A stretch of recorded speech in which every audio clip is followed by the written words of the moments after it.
ඔයගලන්ට කොහොමද ආදරයෙන් පිළිගන්නවා මගේ YouTube channel එකට. කුරුලෑ කැරල් නැති කරගෙන ඉයෝන ස්කින් ටෝන් එකක් ගන්න කැමතිද? එහෙනම් මේ වීඩියෝ එක ඔයාට. ඉතින් පිම්පල්ස් නැති කරගත්තට පස්සේ අපිට එන ඊළඟ ගැටලුව තමයි අපි කොහොමද මේ කැරල් නැති කරගන්න කියන එක. ඒකට සොලියුෂන් එකක් තමයි මම අද වීඩියෝ එකෙන් අරගෙන ආවේ.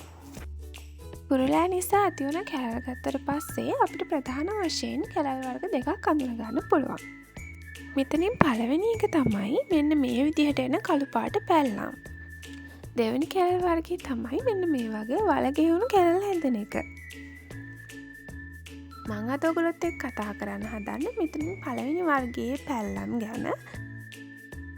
විශේෂයෙන් කියන්න ඕන මම ඔයගොල්ලොත් එක්ක මෙතන ෂෙයා කරගන්නේ මම පාවිච්චි කළ මට රිසල්ට්ස් තියෙන නිෂ්පාදනයක් ගැන.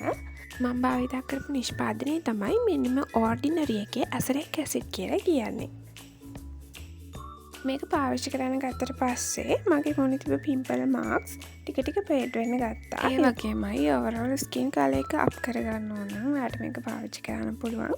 මේකෙන් ඇත්තටම අපි ඉන්න ස්කින් ටෝන් එකට වඩා ෂේඩ් එකක් දෙකක් විතර වැඩි වෙනවා. අනිත් ඒ තමයි ඔයාගේ බෙල්ල කල වෙලා තියෙනවා නම් ඒකටත් මේ ක්‍රීම් එක පාවිච්චි කරන්න පුළුවන්. ඒ වගේම හොඳ රිසල්ට්ස් තියෙනවා. හැබැයි මේක රිසල්ට්ස් දෙන ටිකක් කල් යනවා. සාමාන්‍යයෙන් ඔයා සති 3ක් විතර පාවිච්චි කරද්දී හොඳ රිසල්ට් එකක් බලා ගන්න පුළුවන්. ඒ වගේමයි මේක පාවිච්චි කරද්දී මද ටිකක් විතර ප්‍රමාණයක් අරගෙන ගන්න. ඉස්සලාම් පටන් ගනිද්දී සතියකට දෙපාරක් විතර ගාලා පස්සේ මොන හුරුනාට පස්සේ හැමදාම ගන්න පටන් ගන්න. මේක උදේ සහ රෑ දෙකටම පාවිච්චි කරන්න පුළුවන්. නමුත් සන්ස්ක්‍රීන් එකක් ඇප්ලයි කරන එක අනිවාර්යයි. ඒ වගේම මේ වගේ කැරල් නැති කරගන්න හොඳට වතුර බොන එකත් හරිම වැදගත්. ඒ වගේම විටමින් C ටැබ්ලට් එකක් ගන්න පුළුවන් නම් ඒත් එක්ක තවත් හොඳයි.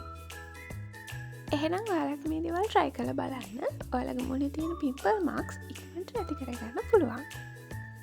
ඉතින් තවත් වීඩියෝ එකකින් හම්බ වෙනකන් ගිහින් එන්නම්. මගේ channel එක subscribe කරන්න අමතක කරන්න එපා.